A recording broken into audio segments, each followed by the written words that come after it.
Okay, man, are you ready to go? I'm ready to go. Now, come on, now crank this motherfucker up.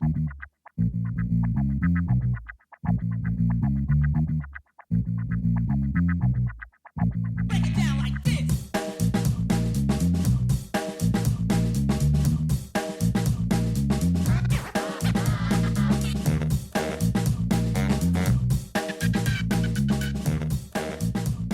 Hello, Internet. Gino that Pinguino Grieco here again with another episode of Deep Listens. And today we watched a movie again. And woohoo! What a movie we watched. A Mamma Mia. We watched the Super Mario Brothers movie. And so you don't have to. Yes, so you don't have to. And joining me as always to discuss films, Pete Busby. Hello, Pete. Hello, hello. Hoping one of my co-hosts can help me figure out how and why this movie made $1.3 billion at the box office, because it saddens and distresses me. Fun fact for this week is about movies. Oddly enough, it's about a much better adaptation.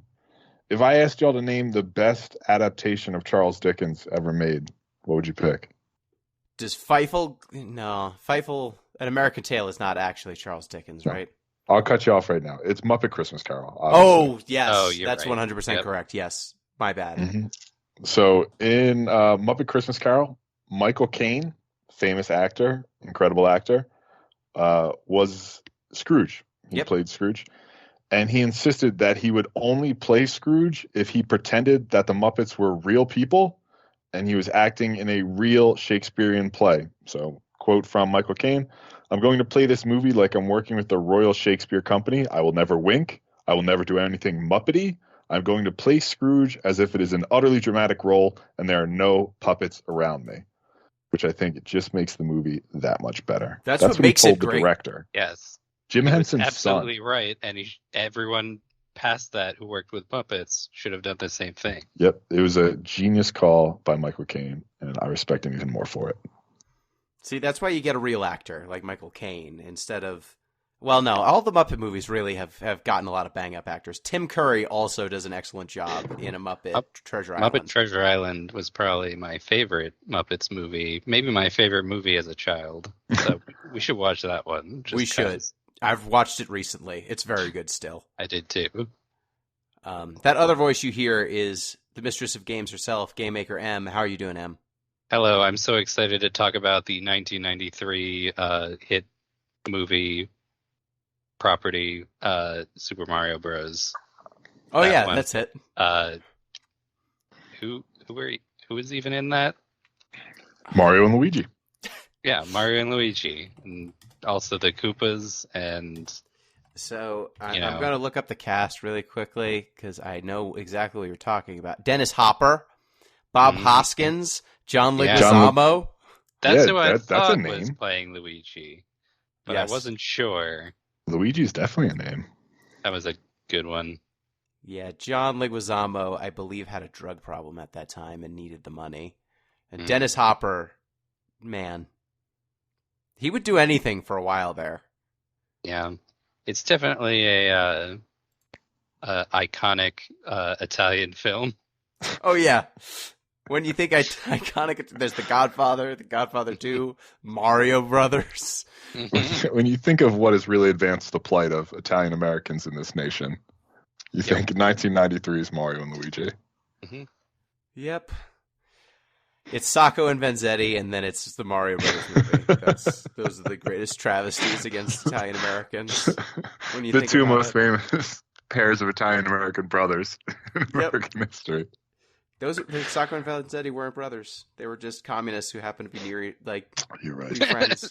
They were comrades in arms. Well, no, they were anarchists, and people were not into that. So they got it. It's a whole thing. Look it up if you want, listener. It is very interesting. It Consensus seems to be that one of them, I can't remember which one was guilty and the other one was innocent.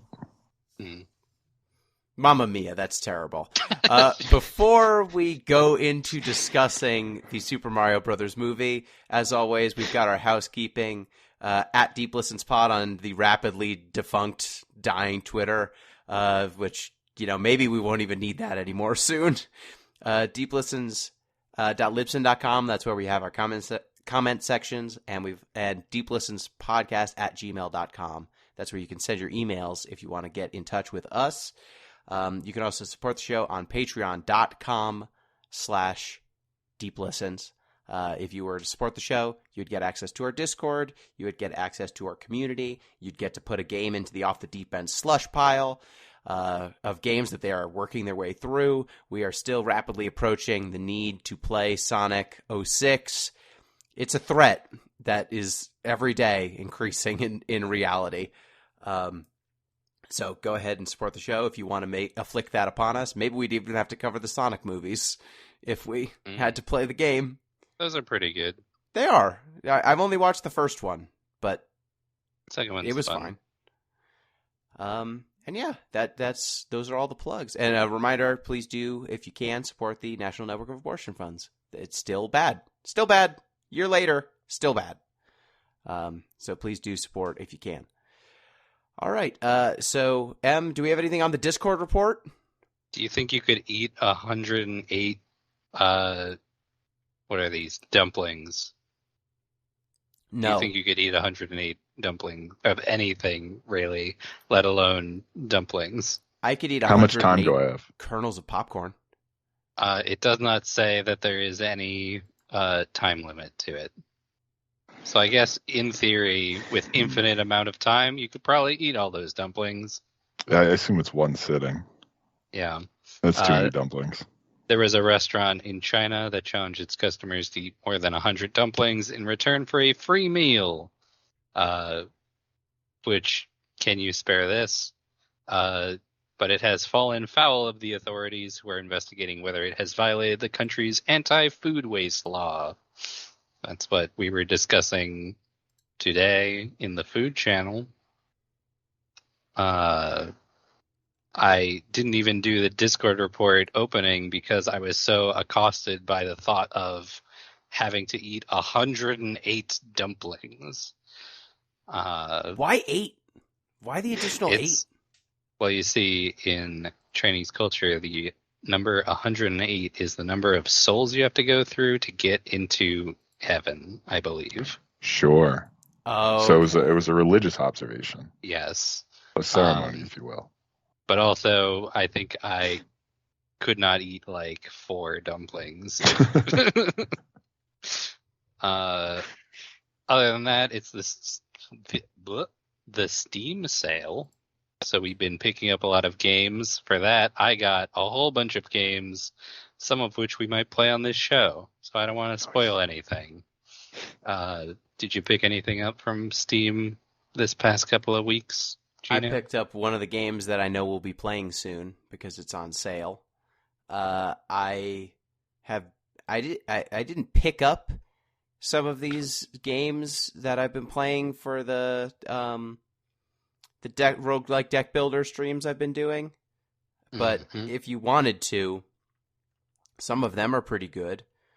I have most recently been playing Alina of the Arena, which is pretty good. It's like a hybridization of Slay the Spire and Through the Breach. Mm-hmm. What goes in the same thing. So that's pretty good. But yeah, that's what I picked up. I haven't picked up too much. I did make the mistake, though, of going down to the I forget if it's the adventure section or one of the sections is just pornography. Yes. I forget which one it is. But I have actually had to make it so I do not see not safe for work content on Steam, because if you go in certain tags, it will just be all pornography. Yeah, that's I guess that's continued unabated. So Yes. watch out for that. Pete, did you pick up anything fun? Just pornography, actually. I thought we were going to talk about it. But Well, that's fun. apparently you guys weren't as interested as me. No, That's you don't. damn. You don't like what is it? The one that accosted me the most was I believe it was called Furry Hitler. And for obvious reasons, that was stuck with me. I don't know why. Yeah, I mean it's a subtle name. I'm sure there are layers to it. No, there aren't. No, there aren't. Well, that's good. Are not. Let me turn on private browsing for a second and see if I can find a synopsis. Well, I think if you want us to play that game, you have to pay us so much money. so much, Too much Jesus. money. too much money, and my reputation's not worth it. Yeah. I've got standards, damn it. Mhm. We did have some fun in the Discord with the card game section because one of our patrons, Zeto, has been accosting us with different Yu-Gi-Oh cards pre and post censorship to see if we can guess what got censored about this card when it got brought to America. Mhm. So that has continued. It's very These good. are fun. These are fun. Some of them are very subtle. Some of them are not so subtle. Some of them are not subtle at all. Some of them are very censored. Some of them are hardly censored. So Yeah, that's cool. that's what's coming. That's what's going on the Discord. My obsession of the week is we got a dog. Yay! Hey, nice. We got another dog. We got 2 dogs now. What is your new lot of dog's dogs. name? New dog's name is Cannoli. Yeah, Yeah, Cannoli. it's a little. And what's your other dog's name? Zeppeli. Uh-huh. I'm sensing a slight theme. Yeah, but you don't understand because it seems like Cannoli looks like he's a rescue, so he looks a little dachshund-y. Mm. So he's a little long guy, like a cannoli. There is a picture of your 2 dogs next to each other, and one dog is very big, and the other dog is very small. Yep, you can see that in the Discord now. Yeah. But yeah, Cannoli small and long, other one big. But yeah, he's good. He's scared of guys though. He's scared of me a little bit right now. We're getting him better. We're getting him better. He's adjusting. He's had a long couple of weeks. So, but we took him to the vet. He seems to be okay. That's good. Mhm. And he's very friendly. He's a very nice dog. He's a little spooked, but he's getting better. It's rescues. It happens. But Mhm. he's a cute little guy. Wags his little tail, likes treats, plays really well with the big dog. So that's my obsession of the week. Cannoli, the little dog. All right, so I think it's time now to discuss other Italian things. We've discussed cannolis, we've discussed zeppelis, and now it's time to discuss Excellent a Mario. A Super Mario. A Super Mario. So, Pete, why don't you give us a synopsis of the Super Mario movie? Sure. How much do I need to explain? So Mario and Luigi, they're brothers and plumbers, and they've started their own plumbing business. It's not going great. Their family hates them. And eventually they travel underneath Brooklyn and find a magical pipe that brings them to the Mushroom Kingdom, where they must stop Bowser, who just found the superstar and plans to overtake the entire kingdom. That's pretty spoiler free, I think. Yeah. So Mhm. Mario and Luigi, they're in Brooklyn. They are plumbers. They've bought an ad where they speak like this, and then their family members give them. No one has a problem with that. Well, so then they immediately, when they're in normal life, they speak not with an incredibly offensive accent. They only do it in the ad. And then Charles Martinet is there for a second, the guy who voices Mario in the video games. He's there for a second. And then they go home to their family, who gives them shit for it, which I think is the most authentically Italian experience in the whole movie, is when all of Mario and Luigi's family just subtly tell them they're failures and aren't really living up to all of their standards, while each of them is themselves a failure.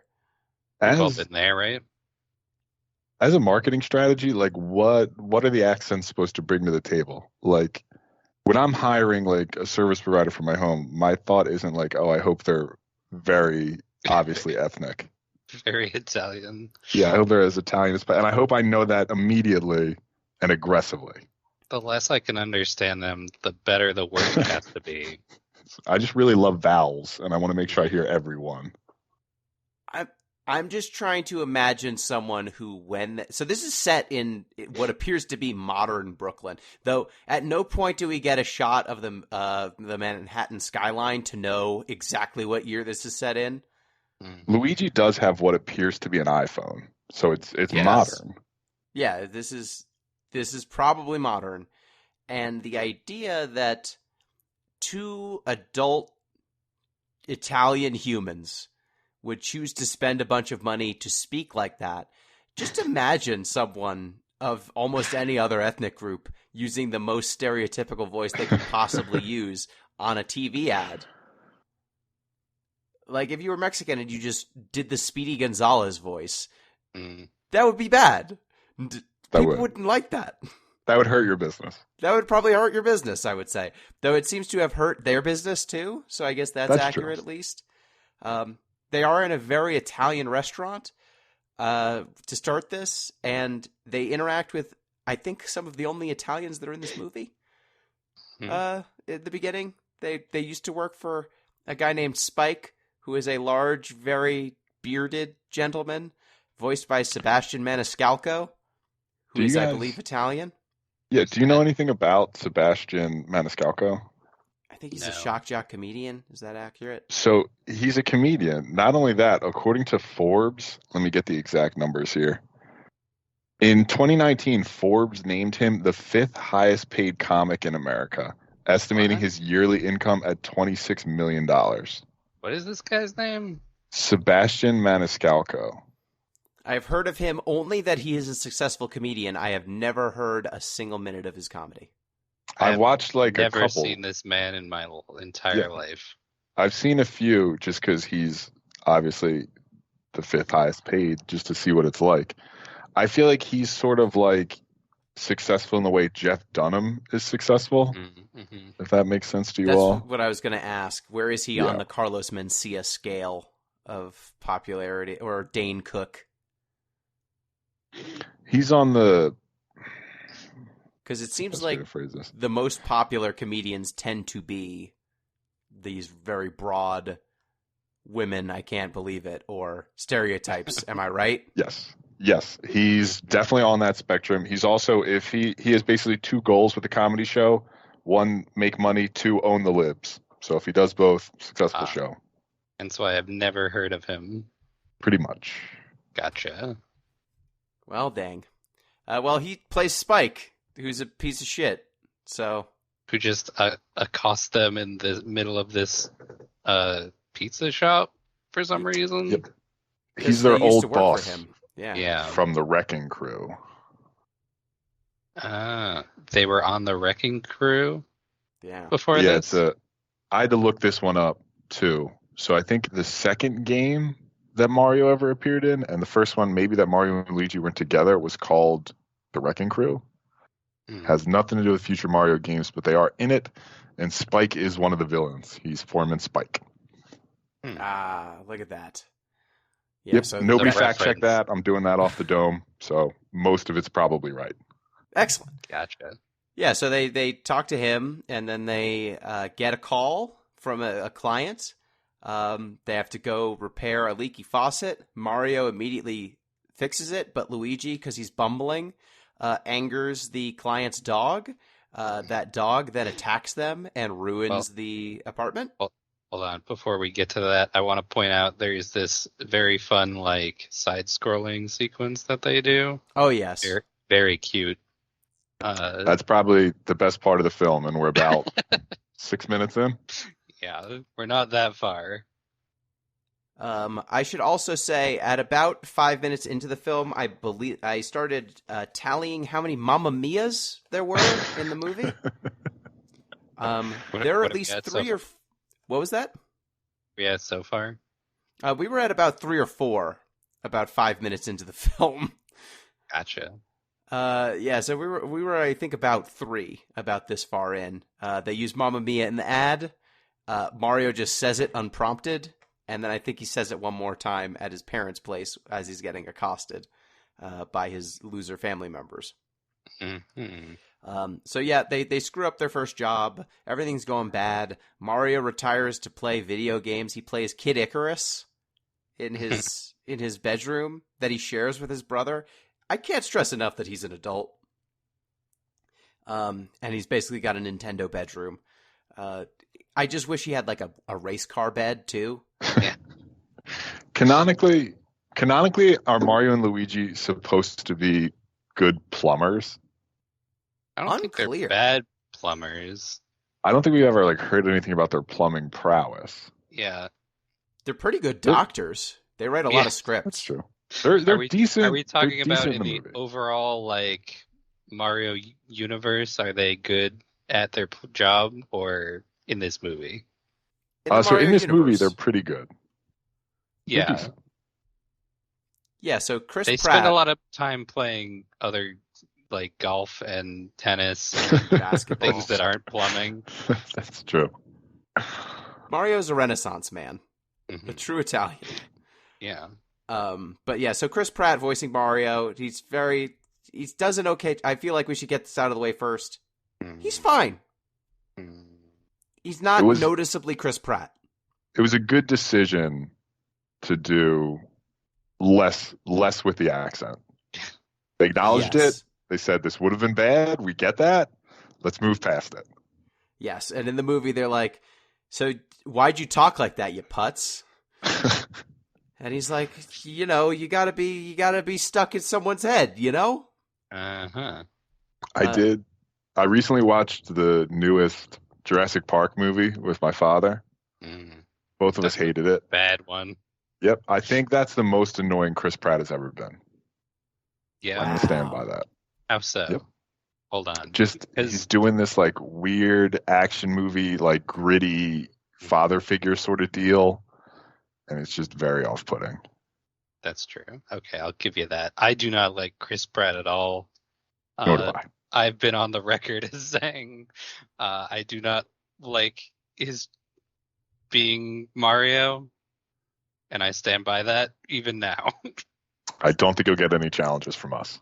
Mhm. Yeah, it's not the worst. I think that acknowledging the accent and moving on, right call. He doesn't do too much with it. He doesn't even put on an especially big Brooklyn accent. Really? Mhm. And Charlie Day, who voices Luigi, doing even less to not just sound like Charlie Day. Charlie Day is really just here to collect a paycheck, and he does not. He seems to be having fun, is what I'll say. He does. He does a very good whoa, whoa, whoa sort of thing, which is what you want from Luigi, who's bumbling and cowardly. I'm not sure. We'll get a Luigi's Mansion with him. I mean, there's a scene that definitely evokes Luigi's Mansion in the movie. Mm. Yeah, he stares wistfully at the castle as they fly away. Mhm. I'm not sure who's doing the most. So I think there are two strong contenders for who's doing the most. Okay. First one, Jack Black, Yes. who he has. This is what I found the most galling of the entire movie, if I'm being honest. He has two songs. There are kind of two the- songs Jack Black as Bowser sings in this film. It's kind of the same song twice. Mm. But He I can't, reprised. it's like, does he have a like? Is there a clause in Jack Black's contract where he's like, I must sing in everything? I think once you've locked down Jack Black, you write a song into the movie. Mm. Horrible. Mhm. Were there other songs in the movie? No. No.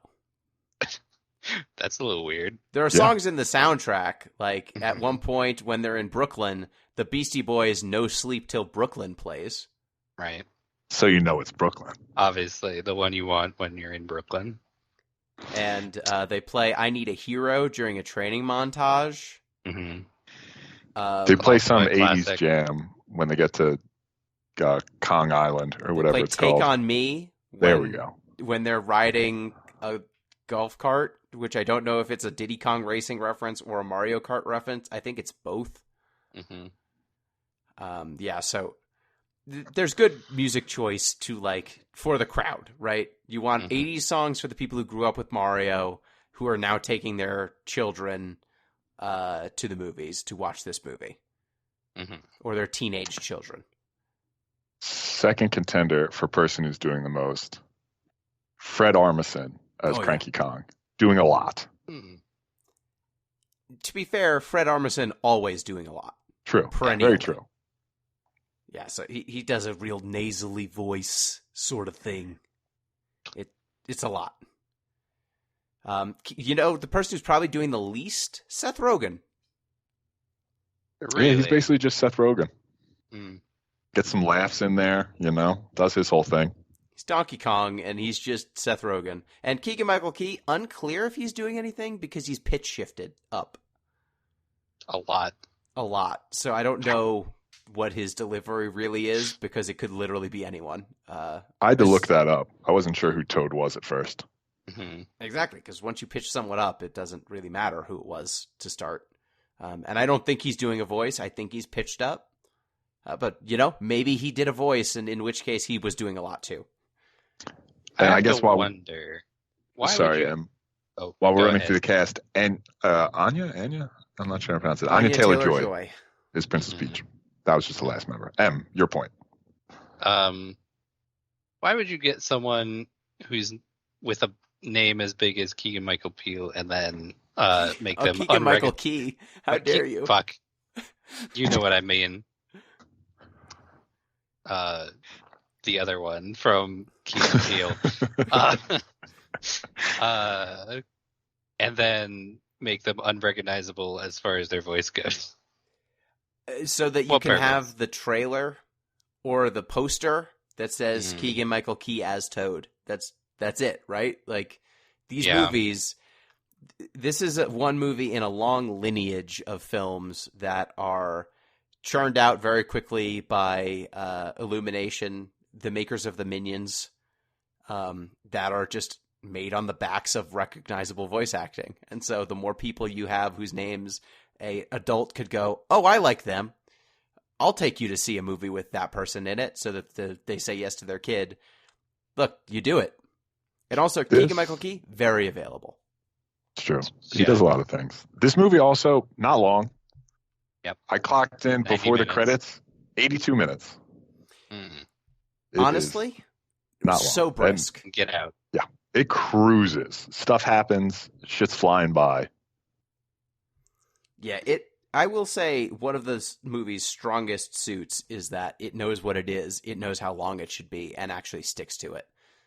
Because so few movies nowadays come in under 2 hours thanks to the Marvelification of everything.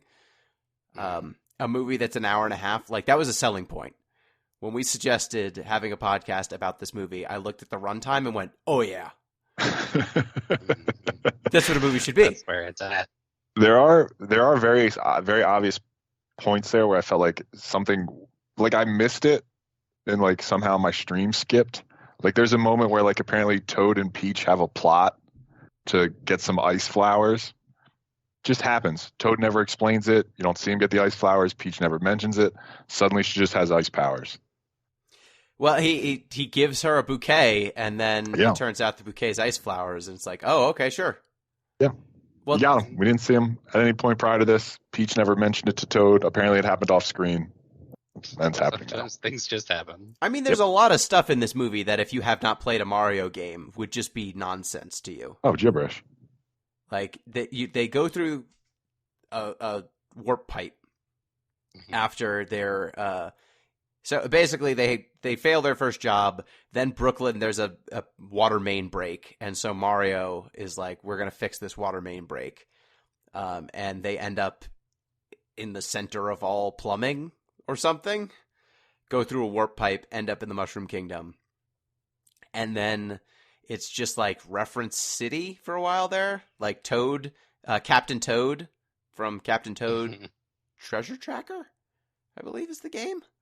That's the Toad that Keegan-Michael Key plays. He shows up. He gives Mario like some guidance. I think we did skip when Bowser gets the superstar, didn't we? Oh, yeah, that's the very first scene, actually. Yeah.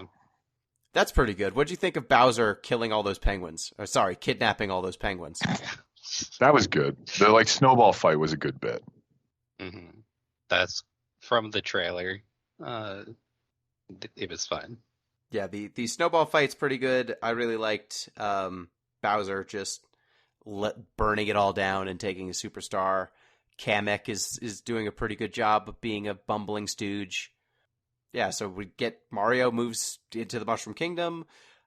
He wants to meet the princess because he needs to find his brother. He and Luigi got separated. Luigi ended up in like a Bowser level, basically.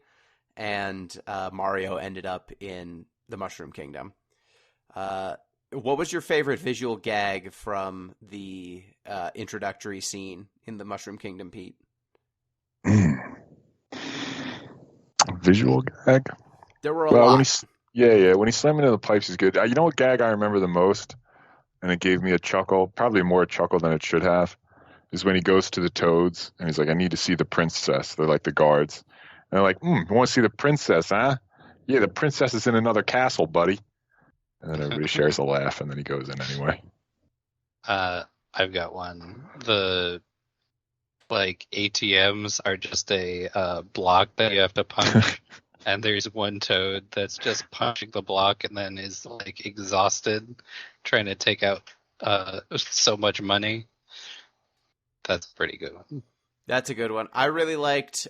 He walks past a item shop, and I think one of the items is like a Nintendo cartridge, and someone says, "Does this even work?" He's like, "Yeah, you just got to blow into it." Which you shouldn't do. You are not supposed to do that. No, it'll rust your insides. So they say, but also it was the only way to make those things work. Yeah, I'm a child. I don't have cans of compressed air around. Mm-hmm. Very fair. Yeah, so that whole section, like Mario trying to navigate this impossible geometry that is the Mushroom Kingdom, jumping all these blocks. There's a very good Abbott and Costello routine where he goes into pipes and comes out the wrong pipe over and over again, like a Scooby-Doo hallway. That's pretty good. He meets the princess. They're having a war meeting. The Toads have like one of those digital tables that shows you a real war scenario. And it basically shows Bowser getting the superstar and flying his fortress over to the Mushroom Kingdom. And they say, look, we're not going to survive if Bowser comes here with the superstar. We need the Kongs. The Kongs are the strongest army in the land. If the Kongs rise up with us, we can defeat Bowser. And Mario says, I will help with that. Peach is like, do you know how to do anything? And he's like, not really. So they have a training montage. Why? What'd you think of the training montage, Pete? It's good. I thought it was a funny bit that they made Mario hate mushrooms. That's funny. I'm sure some people are furious that Peach is like involved now. Like the wokeification of Mario. But I don't know. It's nice. I don't think we just need a damsel in distress for Mario to go after. I think it's more interesting if he's trying to save Luigi.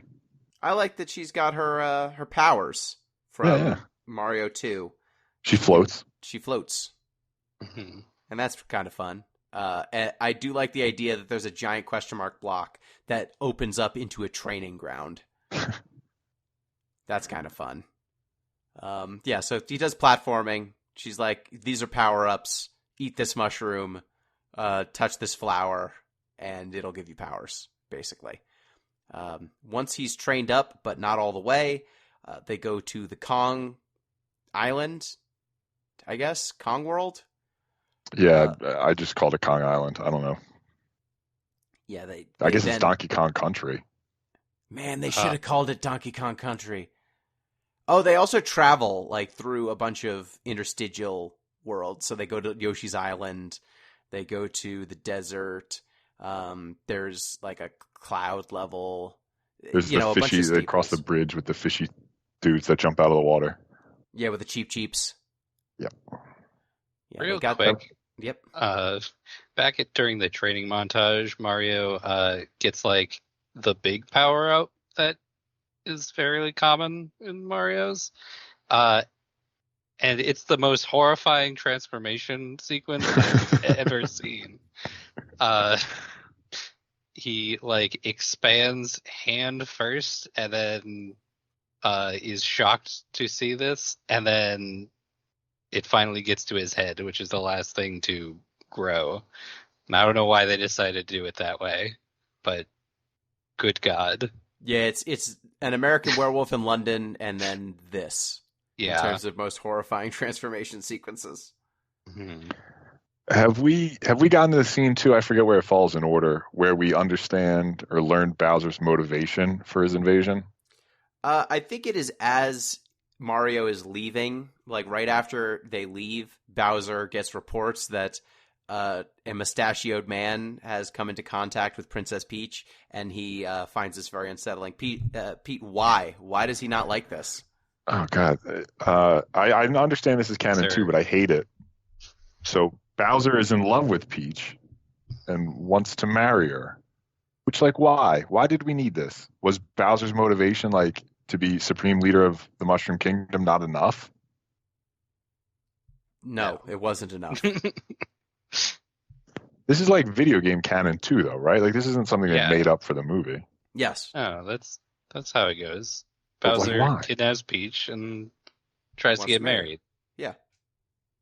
I do remember reading some fanfic. I shouldn't say that. I remember reading about somebody else who read some fanfic. Yeah, sure, man. Yeah. Whatever you say. that Princess Peach lets herself get kidnapped because she actually likes Bowser more than Mario. That's also dubiously canon, but is it? Would you want to spend more time with Mario? No, but I mean, I don't want to spend time with Jack Black either. So hold on, why not? He's just like awful. A good hang. Like Jack Black, the amount Jack Black brings to a movie is inversely proportional to his screen time. Like The Holiday, Jack Black, excellent in The Holiday because he's barely in it. What about this movie? He's not in it that much. Yeah, but he sings twice. Why does Bowser have 2 songs? He never sings once in all the Mario games. We played a rhythm Mario game, and he didn't sing once. Did we? Before my time. Oh, wait. Or did I just watch that? Okay, never mind. There's a Mario DDR game. I don't remember. You watched that. I watched that. I apologize. I was like, I guess Super Mario RPG is kind of a rhythm game if you don't think about it that hard. Oh, no. You know what it was? It was a Jaden Animations video. I apologize. Okay. But yeah, there's a Mario rhythm game. Bowser doesn't sing in that. Well, I mean, once you got Jack Black, I feel like having him sing makes sense. He's pretty good at singing, and his song is pretty funny. But yeah, the motivation, he wants to get married, that's canonical, at least as of Super Mario Odyssey, I think. I'm pretty sure he has the suit that is in this movie, his like wedding outfit. But he captures Luigi and interrogates him by pulling out his mustache hairs, which I thought was pretty good. Luigi also has a like flashback to Mario saving him on the playground, and they get the baby Marios in there from Yoshi's Island and the ones where Mario is a baby. Yeah, baby Mario, baby Luigi. It's pretty good. Cute. I also enjoy that Bowser asks, so like, would Peach be into this Mario guy? And Luigi's like, if she's got good taste, yeah. Which is good. I like Bowser beating around the bush about being horny on Maine, which is pretty funny. Yeah, so they get to Kong Island. How did you appreciate the extended Mario Kart scene to Take On Me? I'm not there yet. I'm up to the Bowser playing piano song, which is really just wedged in here. Yeah. Oh, okay. Yeah, they wedged it in there good. There's no prompting for this, and then he gets called away, and he just has a piano floating on a platform in front of like a lava flow. That's a choice. And he slams Kamek's hands into the piano and then goes, "Pain is the best teacher." Have y'all ever seen the bad guy? The Maltese Falcon? No. Not in a really long time. Is it in the Mario canon? No, it's Which Mario movie is that? It's a noir film from the 1940s, starring Humphrey Bogart. It's considered one of the best like noir films ever made. But one of the characters in it is Joel Cairo, played by Peter Lorre. And I'm trying to think. I assume Kamek is supposed to be a reference to Joel Cairo in the Maltese Falcon because they speak like almost exactly the same way. Is there a connection, or is it just doing a bit?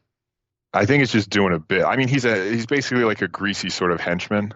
Oh, okay. He's not like the henchman of the big bad, but he's sort of like an underhanded, sort of nefarious, shady guy who's very sort of like slimy. He's not like Bowser, like big and strong. He's sort of like cringy. Mm-hmm. So I think it might be a reference to that. I'm just bringing it up. If you want to watch the Maltese Falcon, it's pretty good. Check it out. Okay, Well- hold on. Let's take a 2-hour break to watch the Maltese Falcon. Yeah, so you can fully appreciate. That reference Mario that Bros. may or going may on. not be going on. Mm-hmm. Well, I mean, Kamek was voiced by Kevin Michael Richardson, who you might know as Captain Gantu from Lilo and Stitch. Oh, word. Huh. Okay. He's also Trigon in Teen Titans and Teen Titans Go. He voices a lot of characters. Character voicer. Yeah, very prolific voice actor. Yep. Okay. So yeah, you have Donkey you Kong. gotten up to the Donkey Kong? Yes, carts? Did my Joel Cairo aside bring us up to date? Yes. Now we're doing a kart racing thing. I don't know. There's a lot of like sequences in this film. Yeah. There's no dialogue here. It's just Yeah, like here's just racing driving around. in a cart. It seems to be the thing to do when you're in Donkey Kong country. They throw a banana peel and things explode because that's I how will the say- games work. The explosions are real good. Yeah. When things blow up in this movie, they blow up a lot.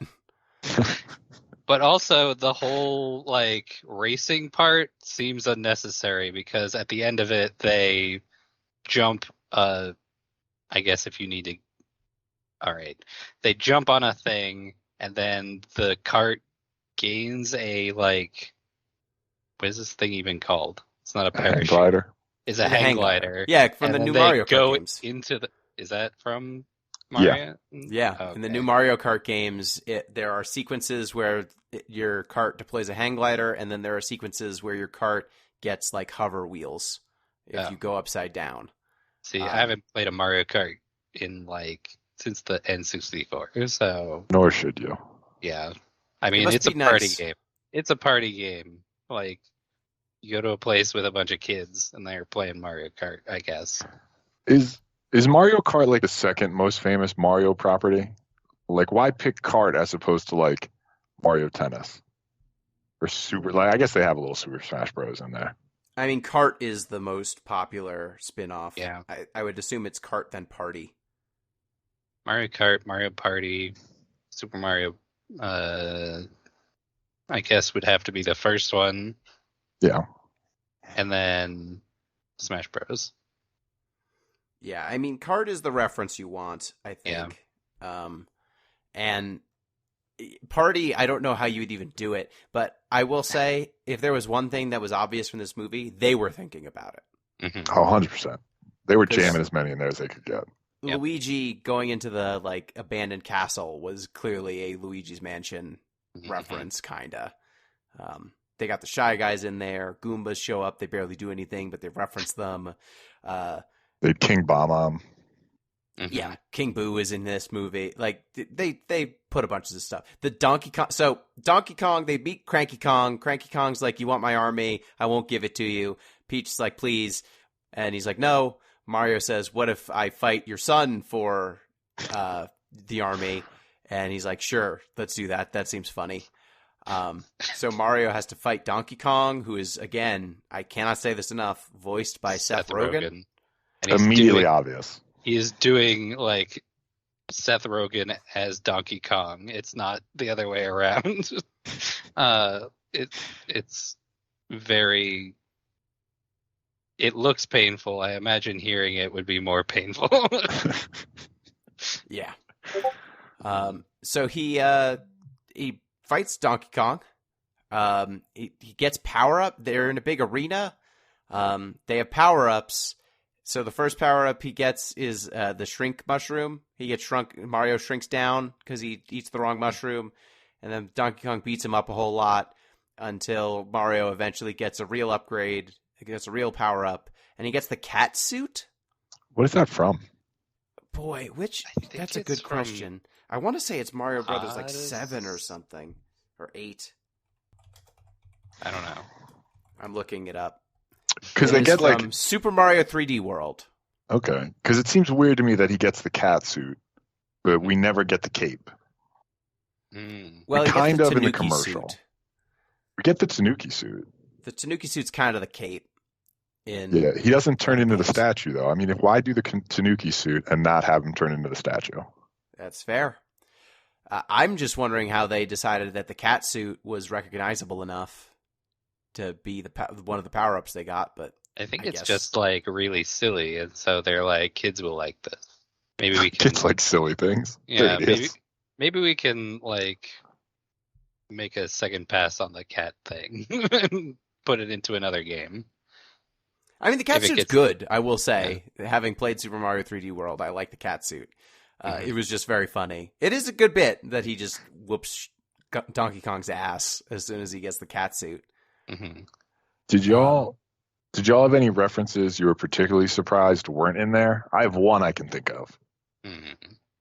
I'd have to think about it. You go first.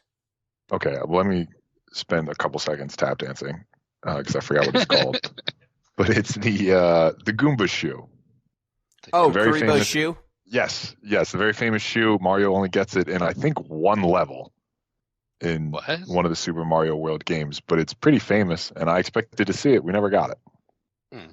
There's no Karibo. So Karibo's shoe just makes you invincible, basically, and you jump Yep. a little bit, and it's Which You're in a game little is wind this up from? shoe.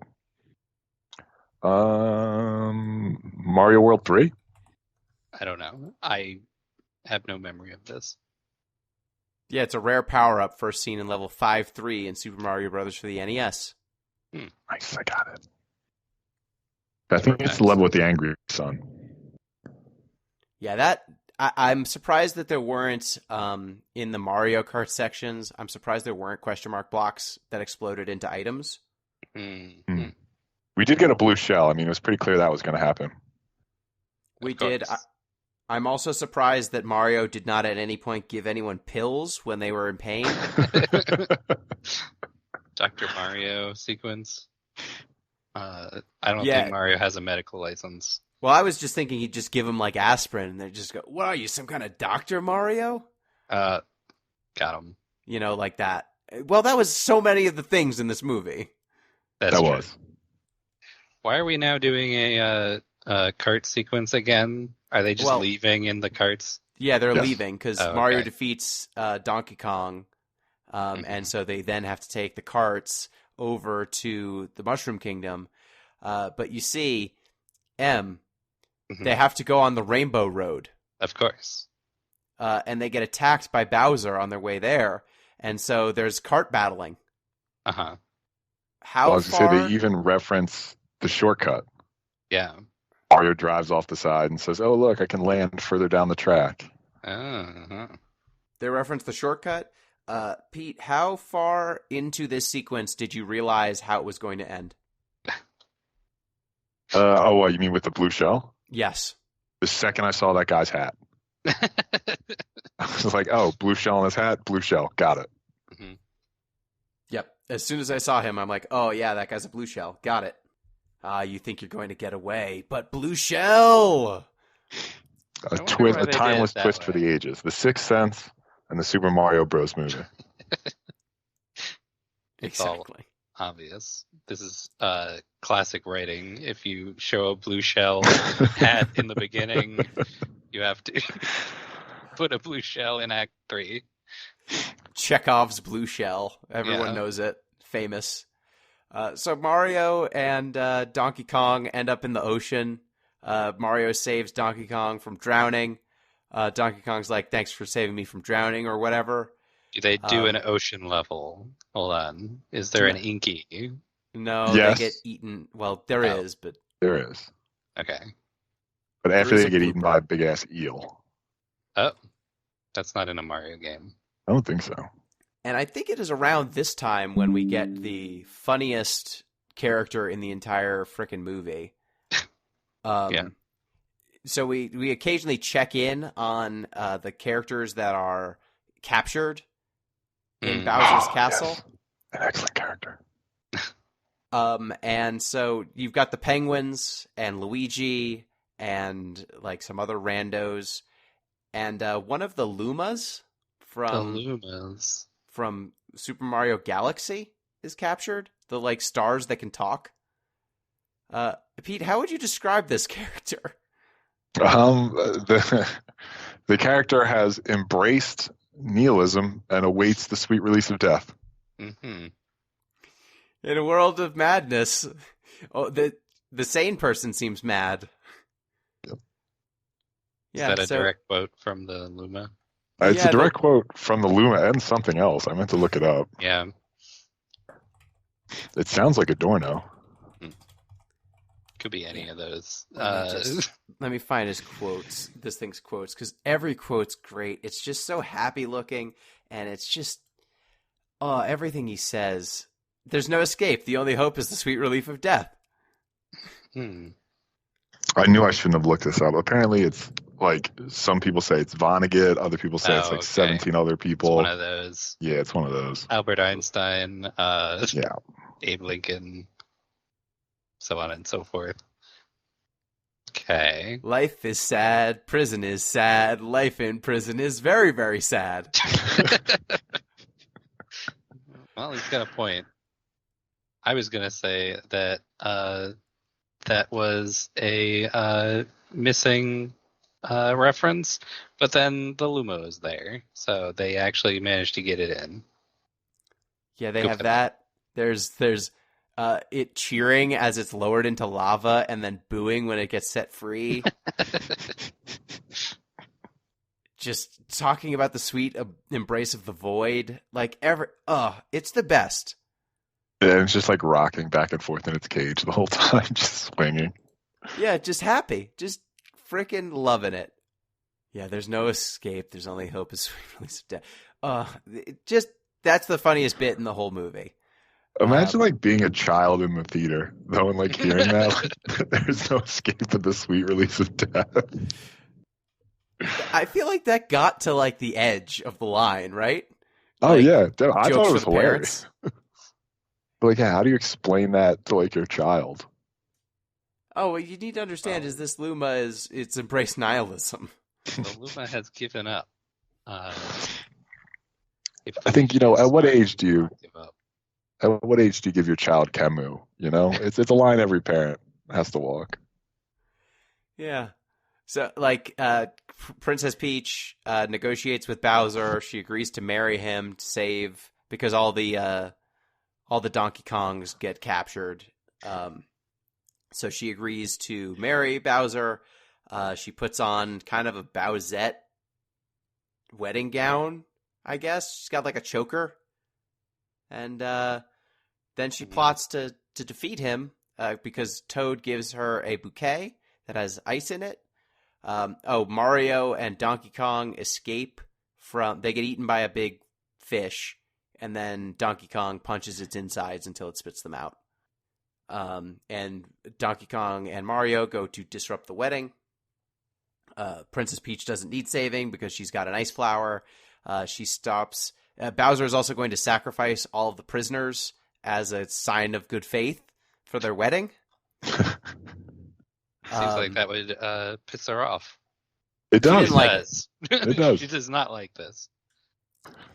But yeah, she breaks free. Mario shows up. What power does he have? He gets the Tanuki suit. He gets the Tanuki suit, but again, never becomes a statue. Mm-hmm. Yeah, he just flies around. And by breaking up the wedding, Bowser says he's going to shoot a big bullet bill at the Mushroom Kingdom to destroy it. Oh, also they set King Babam on fire, and then he explodes. Which that Babam had a personality. It had a soul. You could see that it didn't want to die. Yeah. One interesting thing, Donkey Kong gets the Fire Flower power-up, which I don't know if Donkey Kong got power-ups in any of the games. I don't think so. I noticed that too. Yeah. Thought that was neat. He just throws around some fire, which is what you do. And then Luigi escapes. Yay! Well, And Mario flies, tries to save Luigi. He saves Yep. Luigi. They shoot the big bullet bill. Mario hits it in its eye, which pisses it off and causes it to chase him.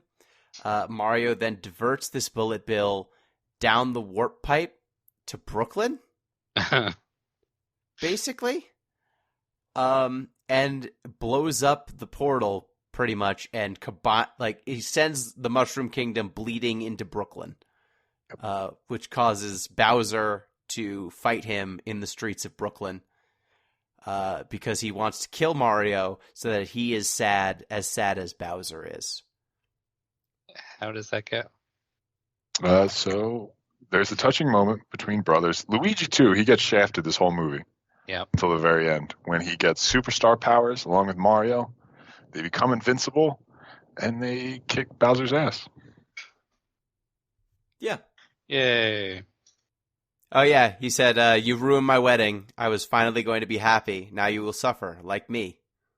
And then they touch the superstar. They beat him up. They send everyone back, I guess?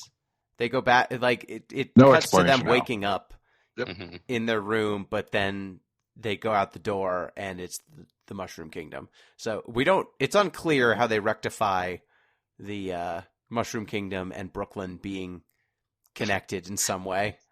Do No, they? this- Does it end with them being separate, or No, I because don't they know. go through the It's pipe, unclear. I think, back to Brooklyn at the end. oh, But I Yeah, mean, there and- must be, I because don't they know. wake up in the Mushroom Kingdom. There must be some way they're connected. I can't stress enough how little interest this movie has in explaining a single thing. No, That's it just fine. happens. It washes over you. yeah, It- the it kids is- don't care, so we don't care either. Exactly. In this way, this movie reminded me a lot of Space Jam. Hmm. Like, not necessarily in the plot. I mean, Mario doesn't play basketball in this one.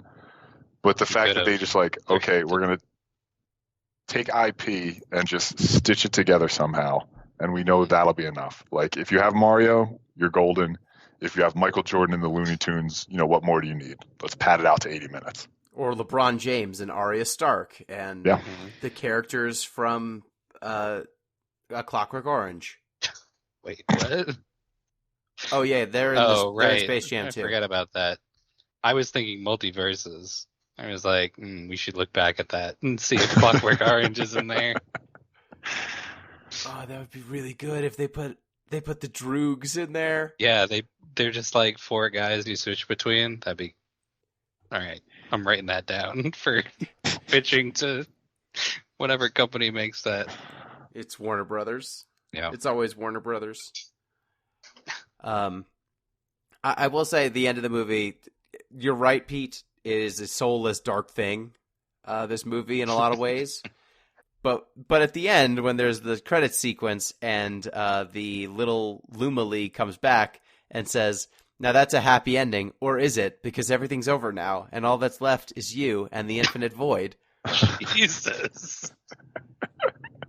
Kind of makes you want to play saxophone, huh? And then it plays the credits music. Yep. What Plays the the- Mario theme. Okay. Yeah, sure. There's some good writing in this.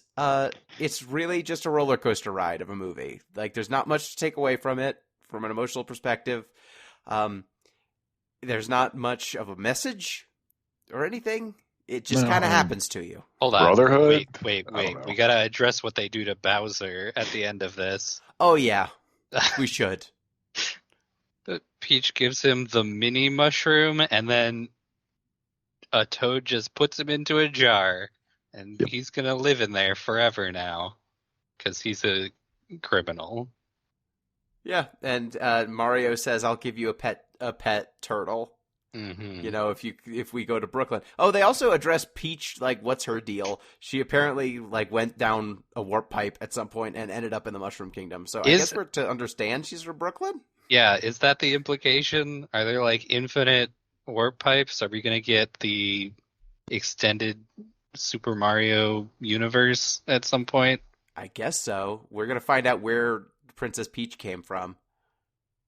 I hope mean, it's Daisy has Queens. to show up at some point, right? Yeah. Wasn't Daisy in the commercial at the beginning? Pauline was in Pauline, yeah. because she's the mayor of Hmm. or of the borough or whatever. Yeah. We also, hold on. When we see the commercial again, we see that there is what is that tower they replaced the Twin Towers with? The Freedom Tower or Freedom whatever? Tower? Yeah. There is a Freedom Tower, which implies that 9/11 did happen in the Brooklyn. Sorry to break this to you. I was thinking of making that joke earlier, but thought it was in poor taste. Thank you, Em. Well, I'll cut that out. No, It's canon. People need to No. know it's canon that happened. They made the decision, not us. Mario and Luigi live in a fallen world. Mm-hmm. As the Luma will tell you at the end of this movie. Yes. Oh boy. But yeah, so one thing that I did during my viewing of this movie was counting how many Mamma Mias there are in the movie, so that I could come up with this very important, very real statistic: Mamma Mias per minute. Of course, Triple M. Okay. Yeah. That's so how we're gonna rate all movies from now on. There were 7 Mamma Mias in this movie. Less than expected. Less than expected. It started off so hot, I thought it would end up in the 20s, but it was only 7 by the end of the movie. And the runtime is about 82 minutes if you don't include the credits. Or 85 minutes. It really depends, like when you count the movie has officially started and when you count the credits. So it's about 12 Mamma Mia every 12 minutes. I mean, that feels like a lot. Yeah. It's still a lot by normal movie standards. So, important question. Yes. As the Italian representation on this podcast, you and Is I. that me? Oh, okay. You and I both. Uh-huh. Are we upset about this film? Are we resigned? How do we feel? There are some Italians in the voice acting cast, from what I can tell, but unfortunately, one of them is Sebastian Maniscalco. Okay. Well, I had never heard of him before this, so I cannot speak to if that is very bad or just normal amounts of bad. Yeah, they got John DiMaggio in here. Jessica DeCicco is in here. There's some. I don't know who Jessica DeCicco is, other than that last name says it's very Italian. Looks Italian, so we'll put it past. Looks like she does a lot of voice acting. She's Flame Princess from Adventure Time. I got to the other Bowser song post credits. He's sad now, but also he's very small, so that's the goof. I would give it. What's our rating system for Italian representation? What should we make it? 1 to 5 raviolis. I give this movie 3 gabagools out of 5. 3 gabagools out of 5. Excellent. I would say 2 gabagools out of 5. In terms of Polish representation, I give it 0 pierogies. Okay. 0 pierogies? That's a shame. Mm-hmm. The fact that the only Italians in this movie, for the most part, are like Mario's family. Yeah. Like, they got John DiMaggio, but not Mario or Luigi. Mm-hmm. They got a guy, Rino Romano, plays Uncle Tony. Like, they got Italians. There's got to be an Uncle Tony, of course. Just for the voice cast, just for the family, who's in 2 scenes. 2 scenes. Yep. His dad to be disappointed. Yeah. They could have done more, but more right by the Italian community. Yes, but this is an affront to the Italian community, but not as big of an affront as some other things. So yeah. There's our definitive take speaking for the Italian community. You would like to challenge that rating, send us an email. Yeah, go right ahead. See what happens to it. I'm sure All it'll right. go fine. Well, that's the Mario movie. If anyone else would like to suggest these, ZP, I believe, suggested that we should watch this movie at some point because anytime an Italian thing happens, he ats M and I. Yeah. and asked us to comment on it. So we did it. We finally did it. You're welcome, ZP. I think Pete. we should watch the 1993 one. Yes. If we do that, we might need to have a guest. I might need to arrange a guest. Anyone in particular, or just we need an extra person to weigh in on it? We'll see if we can make a thing happen. Gotcha. All right. Well, thank you, Pete, for helping us on this very Italian journey of a very Italian movie. Glad to lend my expertise on the subject. Yes, Italian expert Pete Busby. Thank you, M. Thank you. It seems fine. Good for the kids. And thank you, dear listeners. Reminder, you can get in touch with the show at Deep Listens Pod on Twitter until that thing dies. deeplistens.libsyn.com. We have our comment sections, and deeplistenspodcast@gmail.com. That's our email address. You can support the show on patreon.com/deeplistens. Till next time, peace.